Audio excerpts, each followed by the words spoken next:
Hi guys, it's Rick Shiels down here at Quest Golf Academy here at Fairway Sports Village. I'm going to review the Taylormade M2 Tour fairway wood. This is the player's fairway wood. The weight's gone forward, the head's shrunk. It's gone tiny. I've just reviewed the M2 fairway wood. Hit it well, but didn't hit it very straight, so I'm worried about how I'm going to fare with the less forgiving model. But let's see how it comes off. Size-wise, it's considerably different. It's almost like it's absolutely been shrunk down. It's been put through the tumble dryer far too many times, and it is now a much smaller version than the M2 fairway wood. You've got this big weight port in the bottom of the head as well, which moving that weight forward towards the face is making this a lower spinning model. You blend that with a smaller head. This should be a bit of a distance finding club, maybe not accurate. We'll see. We then have this featured speed slot behind the face, which is helping with off-centered hits. I've got this in 15° 3 wood. There is no adjustability. You can't change the weight in the head and you can't change the loft.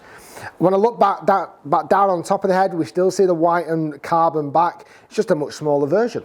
And I quite like it. It's a deeper face, but a smaller head. I'm looking forward to hitting this. Let's see if I can hit it better or straighter.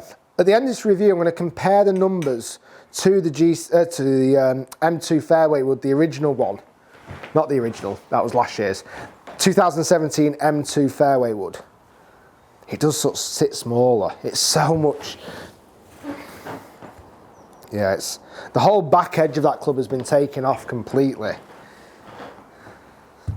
It's not offensive, it's just after hitting something a bit bigger, this does look a lot smaller. Let's give it a ride and see what it can do.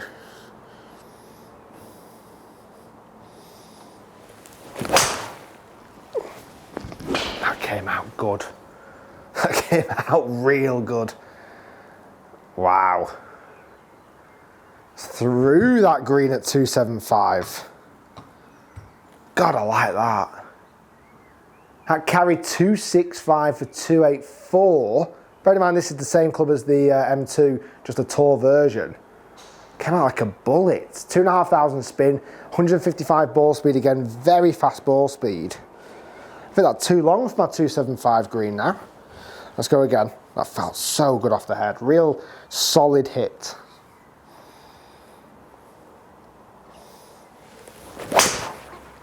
Oh, that's a fadey, horrible one, Healy. I've heeled that really, very much in the heel. You might have heard it whiz past the camera on its way past. That was a really Healy shot that finished at 2.5 something or other? 2.52 I think it finished, only 2.41 total distance. That's a 24-yard drop off on, well, let me show you. Let me show you the strike location difference just so you can get an idea on potentially. That was the 265, that was the 241. 15 yards in that window, 15 yards difference of carry. That's quite a bit, that's quite a considerable amount. Right, I best find the middle a bit more then. I love the feel of the club, even on that bad one it felt pretty good.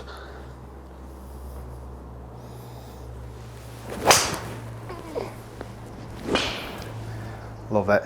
Love it, love it, love it. Hit out the middle, it is phenomenal. That is so similar to the first shot, it's untrue. We hit the green, woo!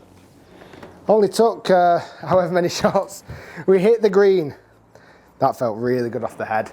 It gives me the same feel as the M2 fairway wood, but even firmer. Even that little bit more metal feeling, like a proper metal wood. That came out like an absolute rocket.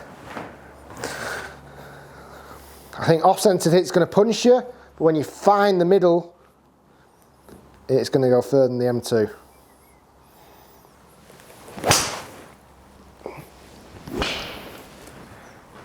Low left one that time, but again, a real blaster. This could be a lot of players' replacement driver almost. It's that strong. You put this in, imagine putting this in like a 13°. I almost feel like this could come out like a driving hybrid, a mini driver. I really like the feel of it. I'm a big fan of the feel of both of these two golf clubs. Distance on this one is very, very high.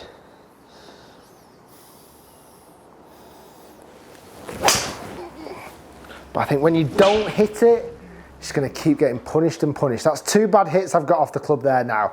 And again, that's not really done great on distance. If possibly you had this was a club that you're going to use off a tee, a small tee all the time, it might just give you that extra bit of forgiveness that you're going to find in the middle a little bit more. You're going to hit this off the deck all the time, going into long par 4s, par 5s. I feel like if you don't hit it well, you're going to get really punished. You end up leaving it much shorter than required. Yes, you're going to hit the big ones big, but I think you're going to hit the bad ones bad and short.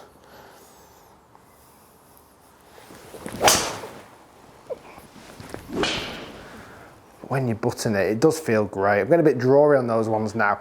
Sometimes I do that when I'm hitting 3-wood. I almost try and get inside a little bit more, hit up. Maybe a slightly toey strike as well on that. Should we compare the numbers? Let's pull those 2 clubs side by side.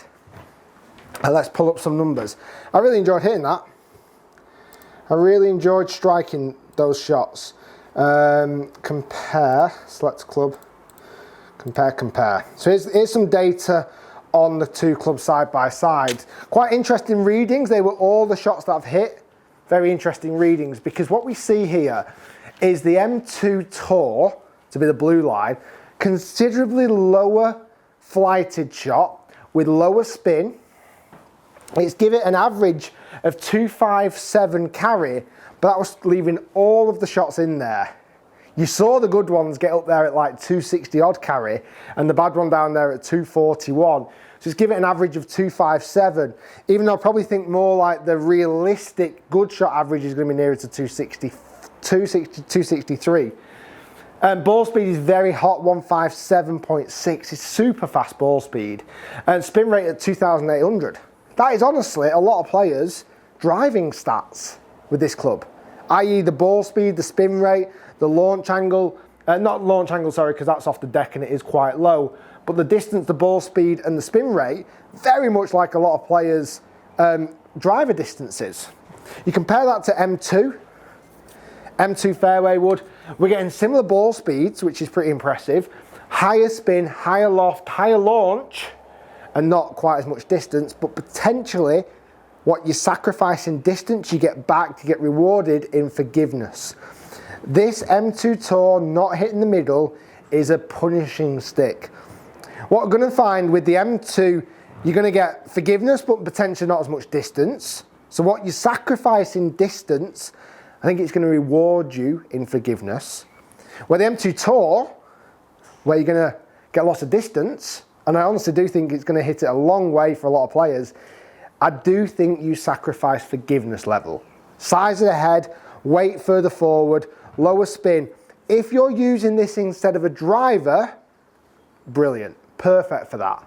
If you play at a golf course where potentially you've got, if you carry maybe a driver, this and like a 5-wood, perfect. I think if you carried a driver, the M2 and a 5-wood, I'm not sure there's going to be much of a difference. You might just want to go driver and then 4-wood in this, like a 17-degree model. I really like those 2 clubs. I love the feel, honestly, hands down, the feel was superb. It reminded me of a proper metal wood. The old school feeling of metal woods, even though we've got this carbon crown, they felt very solid and hard off the face and sometimes dead, but I actually really like that feel off of my 3-woods as well. I love the design from the top, hate the design underneath. Hate it, but you're not looking at the bottom of the club so much, you're more looking down on them, and they both do look good. I think the big version is going to suit most players' eyes, where the smaller version might just scare a few people off. But that's giving you the numbers there and the comparison. In fact, the one last thing I just wanted to show you is strike location on those 2. Yeah, there you go. So you see similar strike location. That was the average of the 5 or 6 that I hit. Ball speeds are the same, club head speeds are the same, but that difference in ball speed is quite astonishing, and distance as well. Guys, thanks for watching. Hopefully you've enjoyed the video. If you have, click thumbs up. If you are new to my YouTube channel, the big red button down there, if you click that, it is free to do, and you become a subscriber to my channel. You don't miss a video, you get to get involved, and it's great. Hopefully it's lots of fun. Guys, thanks for watching. Like the video if you've enjoyed it. Comment below, what do you think you would prefer, M2 or M2 Tour? Thanks for watching, and we'll see you next time.